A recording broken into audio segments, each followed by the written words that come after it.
In the swirling mists of history, there are moments when the ordinary becomes extraordinary, when a single individual, armed with ingenuity and courage, turns the tide of battle and leaves an indelible mark on the world. Today, the land of history journey back to one such moment where innovation soared above the chaos and a legend was born. But first, hit like and subscribe to fuel our growing community as we surf around and find the most captivating stories from the past. It's September 1944, and the fierce Battle of Aricort is underway. The German 5th Panzer Army clashes with the U.S. 4th Armored Division, with the Germans outnumbering their American foes. Although the Americans command the skies, the Germans possess superior gun range. A thick blanket of fog shrouds the battlefield, leveling the playing field. Hidden within this haze, German Panthers stealthily approach the U.S. command post, effectively trapping the Americans. At this critical juncture, Major Charles Carpenter, an observation pilot, lifts off in his Piper L4 Grasshopper from a nearby airstrip. The Grasshopper, a nimble aircraft fashioned from fabric draped over a steel skeleton, can reach a top speed of just 85 miles per hour. These spotter planes play a vital role in reconnaissance, pinpointing concealed German armor that often lies in wait to ambush advancing Allied forces as they push through France toward Germany.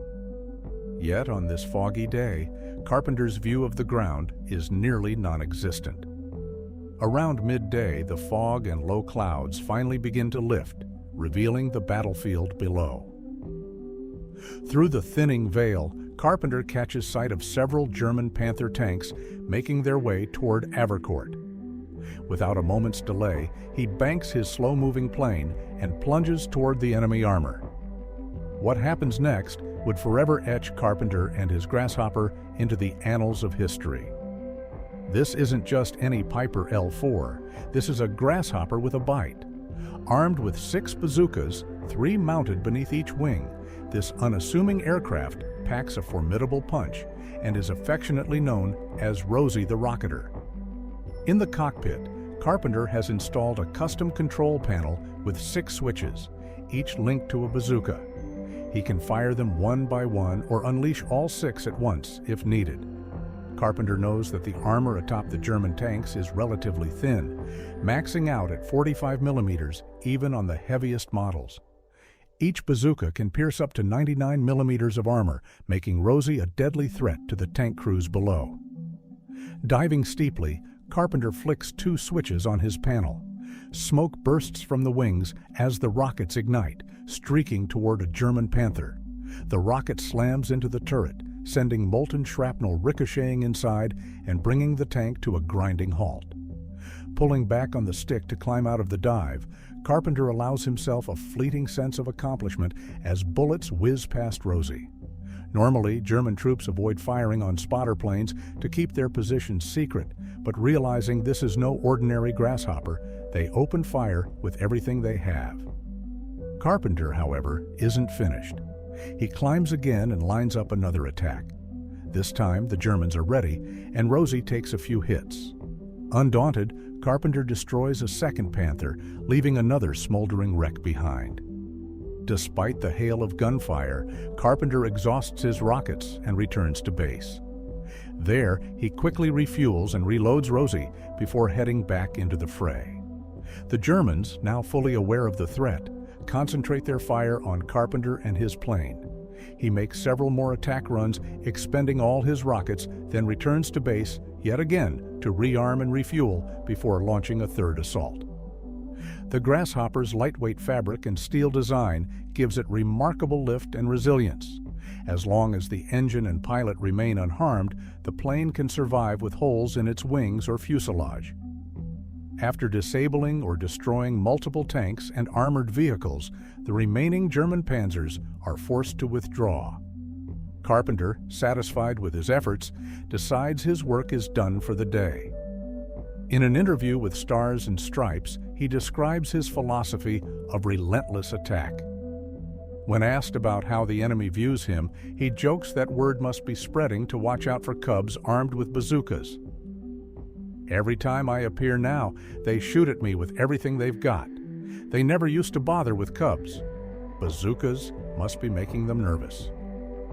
Carpenter's exploits weren't limited to the skies. On the ground, near a wooded area, he and his unit were ambushed while scouting for landing zones. With U.S. troops pinned down, Carpenter realized the battle was turning against them.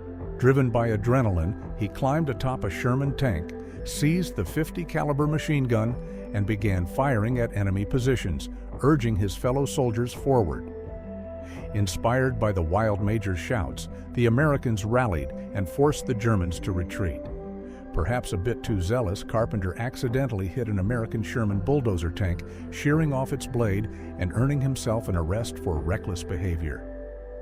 Facing the threat of a firing squad, his fate hung in the balance until his commanding officer intervened.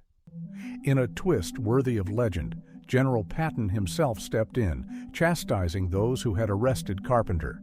Instead of punishment, Patton awarded him the Silver Star for bravery, declaring Carpenter the embodiment of the fighting spirit he sought in his troops. The story of the Mad Major quickly captured the public's imagination.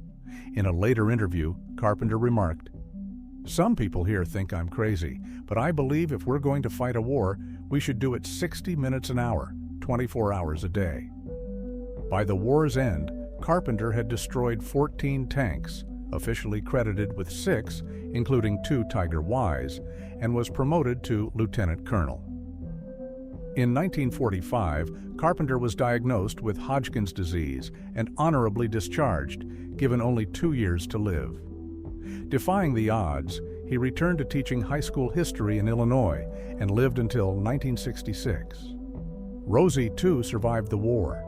After the conflict, Rosie was left in a German surplus yard, stripped of her bazookas, and repainted for civilian use. She changed hands in Switzerland and Austria, serving as a club plane before being stored away in the Austrian Aviation Museum, her remarkable story forgotten. In 2017, Rosie was rediscovered. Recognizing her significance, the Collins Foundation brought her to the U.S. for restoration, returning her to her original wartime configuration. The iconic Rosie the Rocketer nose art was faithfully recreated by Carpenter's granddaughter, Erin. Now, with restoration nearly complete, Rosie is poised to take flight once more. Special thanks to the Land of History for the information behind this tale. For the latest on Rosie and other incredible stories from military history, be sure to visit the Land of History. What do you think about these daring feats? Could you imagine yourself in Carpenter's place, facing impossible odds? How do stories like this shape our understanding of courage and innovation? Share your thoughts in the comments, and if this story inspired you, don't forget to like, comment, subscribe, and share with friends who love history as much as you do.